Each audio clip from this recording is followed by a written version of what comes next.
किस तरीके से वो चुने कि उनके लिए कौन सा नेता बेस्ट है। तो आपको नहीं लगता कि कहीं ना कहीं इस बार रुड़की में कांग्रेस आ सकती है? तो प्रदीप बत्रा ने ऐसे कौन कौन से कार्य हैं जो इस रुड़की विधानसभा के लिए कराए हैं कि तो क्या कांग्रेस ने कभी रुड़की के लिए कुछ नहीं किया? तो हर बार प्रदीप बत्रा ही क्यों? जनता का कहना ये है कि इस बार जो टक्कर होगी वो बहुत दमदार तरीके से होगी।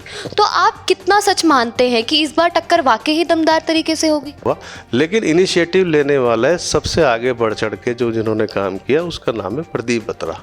नमस्कार रुड़की, मैं ज्योति भी स्वागत करती हूँ आपका द बिग न्यूज़ में। आज हमारे साथ मौजूद है नवीन गुलाटी जी। ये किसी परिचय के मोहताज नहीं है, फिर चाहे वो फेसबुक के द्वारा ले लीजिए चाहे समाज सेवा के द्वारा ले लीजिए। सबसे पहले तो सब मेरे को ये बताइए कैसे हैं आप? बहुत बढ़िया, फर्स्ट क्लास जी। तो जैसे कि इलेक्शंस का दौर है तो किस तरीके से आप इस बार बीजेपी को मजबूत बनाएंगे? देखिए, इस बार बहुत ही एक बढ़िया माहौल है। मोदी जी, योगी जी और धामी जी की जो टीम है उसने डबल इंजन की सरकार वाली जो धारणा है उसको लोगों को समझा दिया है कि डबल इंजन की सरकार का मतलब क्या होता है। और लोगों को रुड़की के चारों तरफ जो विकास की गंगा बह रही है, इतने सुंदर हाईवेज के साथ हमारा रुड़की कनेक्ट हो गया है, तो लोगों को समझ में तो आ चुका है कि डबल इंजन का मतलब क्या है। जी, अगर बात करें हमारे अभी जो वर्तमान विधायक है प्रदीप बत्रा की, तो प्रदीप बत्रा ने ऐसे कौन कौन से कार्य हैं जो इस रुड़की विधानसभा के लिए कराए हैं? देखिए, ऐसा कोई कार्य ऐसा नहीं है विधायक जी का जो उन्होंने यहाँ नहीं कराया। हर बढ़िया से बढ़िया जो भी शहर के लिए विकास हो सकते हैं, जो डेवलपमेंट जितने हो सकते हैं, सभी के लिए उन्होंने अपना प्रयास किया। अब देखिए, 70 विधायक हैं हमारे पूरे उत्तराखंड में। अकेले विधायक शायद हमारे प्रदीप बत्रा जी ऐसे हैं जिन्होंने एक पूरा एक ऑफिस मेंटेन किया है जिसमें 8 से 10 कर्मचारी उनके काम करते हैं। रुड़की शहर में किसी को भी किसी भी स्तर की कोई भी समस्या है, किसी को स्वास्थ्य विभाग से लेकर कोई समस्या होती है कि हेल्थ में मेरे को अटेंड नहीं किया जा रहा है, मुझे दवाई की दिक्कत है, किसी को पुलिस से लेकर कोई परेशानी है, मेरी FIR नहीं लिख के जा रही, किसी को नगर निगम से लेकर कोई परेशानी है, तो वो सब लोग अपनी जाके वहाँ पर अपनी बात रखते हैं और विधायक जी हर संभव निराकरण करने की कोशिश करते हैं। जी, अगर बात करें कांग्रेस की, तो क्या कांग्रेस ने कभी रुड़की के लिए कुछ नहीं किया? नहीं, मैं इस बारे में इसका तो मैं नहीं मानता, क्योंकि किसी भी शहर का एक भाग्य होता है। हमारे शहर की भाग्य रेखा जो है उसका नाम है प्रदीप बत्रा। अब से पिछले 5 साल पहले जब विधायक जी हमारे कांग्रेस सरकार में थे, तब भी इन्होंने उस सरकार से रुड़की के हित के लिए बड़ी से बड़ी योजनाओं की घोषणा कराई। जब विजय बहुगुणा जी CM बने तो 90 लाख रुपए तो इन्होंने सिर्फ ट्रैफिक लाइट्स के लिए ला के दिए रुड़की के लिए। उसके बाद एक पुल था छोटा सा जो शायद झूला पुल बनना था, उसकी जगह पर एक 6.5 करोड़ रुपए का बहुत बड़ा एक सस्पेंशन ब्रिज पास कराया। बल्कि उस ब्रिज को जब उसको बनाया जा रहा था तो उसके सेंक्शन करने की प्रॉब्लम आई, क्योंकि हमारी जो उत्तराखंड की जो नहर है हमारे जो बीच में से जा रही है रुड़की के, उसका स्वामित्व तो आज भी उत्तर प्रदेश सरकार का है। तो अखिलेश यादव जिसे परमिशन लाने तक से लेके बनवाने तक का पूरा योगदान प्रदीप बत्रा जी का और कांग्रेस सरकार का था, जिसका फ़ायदा रुड़की को मिला। आज वहाँ पर ट्रैफिक जाम की सिचुएशन बिल्कुल ख़त्म हो गई। जी, अगर बात करें प्रदीप बत्रा की, तो हर बार प्रदीप बत्रा ही क्यों? देखिए, एक टेस्टेड होती है कोई चीज़। मान लीजिए मेरी चश्मे की दुकान है, तो हर बार मेरी चश्मे की दुकान ही चलनी चाहिए ना। दूसरा आएगा वो अपनी क्वालिटी रखेगा, लेकिन जो मेरी क्वालिटी है,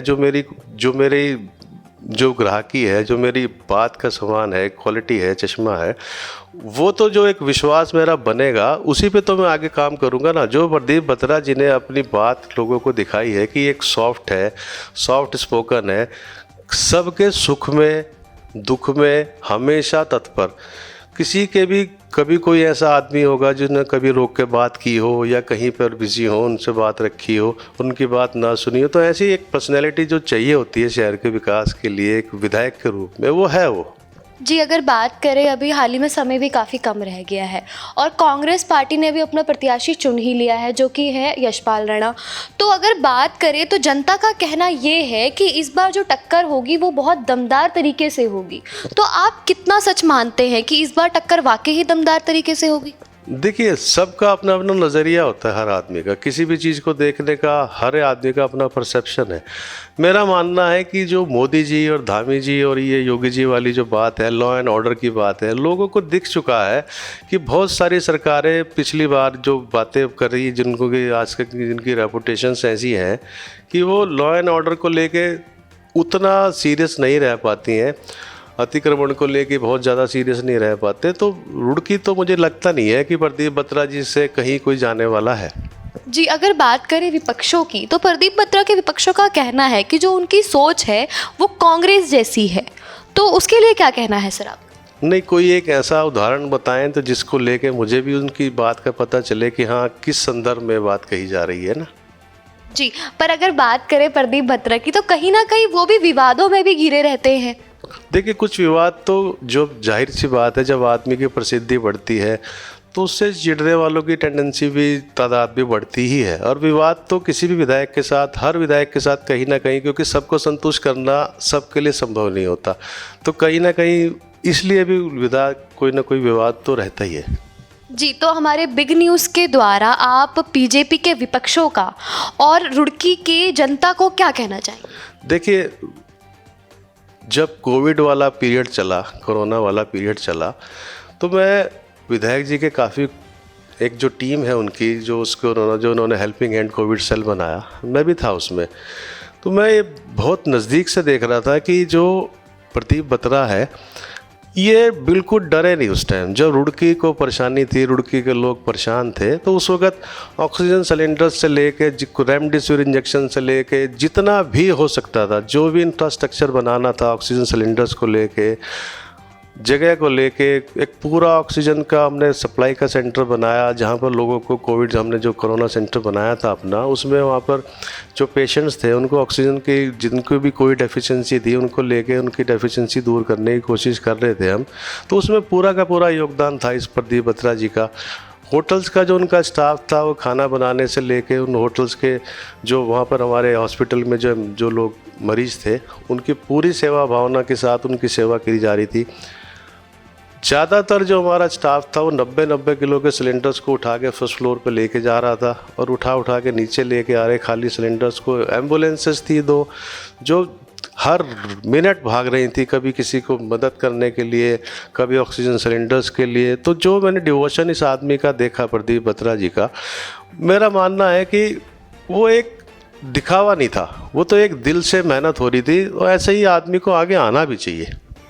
जी, तो अगर बात करें सर, जिस तरह कि आपने कहा कि कोरोना टाइम पे उन्होंने काफ़ी मदद की है लोगों की, तो पहला सवाल इसी में मेरा ये है कि उस टाइम पे क्या और लोगों ने मदद नहीं करी? मतलब जो अभी प्रत्याशी खड़े हो रखे हैं, कैंडिडेट्स काफ़ी खड़े हो रखे हैं, उन्होंने कुछ नहीं किया? और दूसरा क्वेश्चन ये है कि जो प्रदीप बत्रा ने जनता के लिए जो समाज सेवा की है, वो अपने निजी खर्चे से की है या फिर सरकार द्वारा?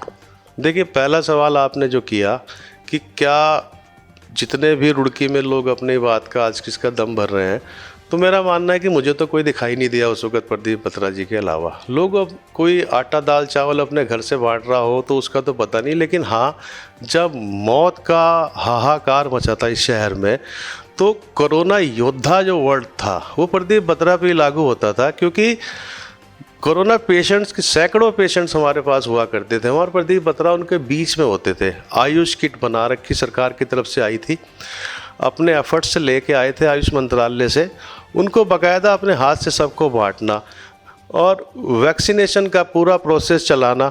आज तक भी वैक्सीनेशन का प्रोसेस चल रहा है। उसके बाद RT-PCR की इन्वेस्टिगेशंस करानी। और ज़्यादा इसमें मज़े की बात यह है कि जो हमारा राइट कैनाल बैंक है, जहाँ पर हमने हेल्पिंग हैंड सेंटर बनाया था, लोगों ने उस रोड पे आना भी छोड़ दिया था।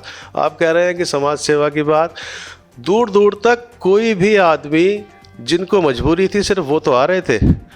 हेल्प करने की नीयत से कोई नहीं आया कि मैं आके सेवा कर दूं, मैं किसी को पानी पिला दूं, मैं किसी के लिए खाना ले आऊं, कोई नहीं था उस वक्त मदद को। अकेले प्रदीप बत्रा और इनका जो हॉस्पिटल होटल का स्टाफ है, मैं सैल्यूट करता हूं उन सबको जिन्होंने उस टाइम तन मन धन से पूरी मेहनत करी। और अब आपका दूसरा सवाल का जवाब, आपने कहा कि आर्थिक स्तर पे रुड़की में रोटरी क्लब, मानव कल्याण मंच, भारत विकास परिषद, समर्पण, व्यापार मंडल, बहुत लोग ऐसे थे जो विधायक जी के साथ खड़े थे। लेकिन फिजिकली तो विधायक जी की अपनी जो टीम थी वही काम कर रही थी, और तन मन धन से सब लोगों ने मदद करी उसमें। तो सबकी मेहनत से, सबके प्रयास से वो काम हुआ, लेकिन इनिशिएटिव लेने वाला है सबसे आगे बढ़ चढ़ के जो जिन्होंने काम किया, उसका नाम है प्रदीप बत्रा। जी, अगर बात करें वोटर्स की, तो वोटर्स किस तरीके से, मतलब किस तरीके से वो चुने कि उनके लिए कौन सा नेता बेस्ट है? देखिए, बहुत बढ़िया सवाल पूछा आपने। वोटर्स को 90% तो किसी वोटर को बहुत ज़्यादा कोई ऐसी आवश्यकता कभी भी किसी विधायक की या मेयर की नहीं पड़ा करती, लेकिन बहुत से काम ऐसे होते हैं जब कभी उनको आवश्यकता पड़े या पड़ी होगी तो वो इजी अवेलेबिलिटी देखें। एक ऐसा व्यक्ति जो 24 घंटे आपके लिए उपलब्ध है, जो व्यवसायी है, जिसकी दुकान है, जिसका होटल है, जिसका एक ऑफिस है, जिस पे जाकर आप अपनी बात रख सकते हैं, तो ऐसा व्यक्ति जो सर्वसुलभ है, और आज से नहीं है, पिछले 10 साल से सर्वसुलभ है, जो उसके पास आप किसी भी समय बात कर सकते हैं, ले जाके रास्ते में रोक के बात कर सकते हो, ऐसे व्यक्ति को ही अपना विधायक चुनना चाहिए। जी, अगर बात करें कोविड के टाइम पे, तो कोविड टाइम का जो पीरियड था, उस टाइम पे जो आपकी नीतियाँ थी वो चाणक्य जैसे नज़र आई थी, तो सर क्या कहना है उसके लिए आपका? नहीं, चाणक्य शब्द तो बहुत ही एक अलग सा राजनीतिक शब्द हो गया। एक सेवादार वाली अगर आप शब्द कहें तो हाँ, सेवा भावना के साथ काम किया। मेरी अकेले की सेवा नहीं थी। डॉक्टर कंसल जो हमारे CMS साहब हैं, डॉक्टर रामकेश हैं, और बहुत लोग ऐसे हैं, डॉक्टर हेमंत हैं, डॉक्टर त्यागी हैं, जिन्होंने हमारे साथ हर संभव हमारी मदद की, और उस कोविड का जो हमने हेल्पिंग हैंड बनाया था, उसको सच में हेल्पिंग हैंड्स का हमने उसको प्रैक्टिकल रूप दे पाए। जी, अगर बात करें सर इस बार बीजेपी की, तो हर बार की तरह से होता है कि पूरे उत्तराखंड में ये खवा है कि 5 साल बीजेपी, 5 साल कांग्रेस, तो आपको नहीं लगता कि कहीं ना कहीं इस बार रुड़की में कांग्रेस आ सकती है?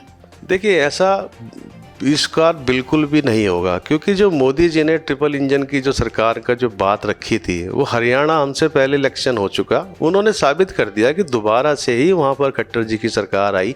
हमारे यहाँ भी धामी जी ने जो अभी मील का पत्थर साबित किया है, जितने विकास कार्य, जितनी स्पीड से काम हुए हैं, लोगों को दिख गया है कि ये इस बार जो है सेंटर के साथ मिलके स्टेट में भी अगर एक ही पार्टी की सरकार रहेगी, तभी विकास की गंगा चलेगी। अगर किसी भी वजह से ऐसा नहीं होता तो विकास का क्रम टूटने का नुकसान हर रुड़की वासी को होता है, ये सबको समझ में आ चुका है। जी, तो जैसे कि आपने देखा हमारे साथ जुड़े हुए थे नवीन गुलाटी जी, तो ऐसे ही आप भी हमारे साथ जुड़े रहिए, हमारे चैनल को देखते रहिए, और चटपटी खबर अगर आपको चाहिए तो ऐसे ही हमारे चैनल को लाइक, सब्सक्राइब, कमेंट करते रहिए। मैं ज्योति बिस, धन्यवाद।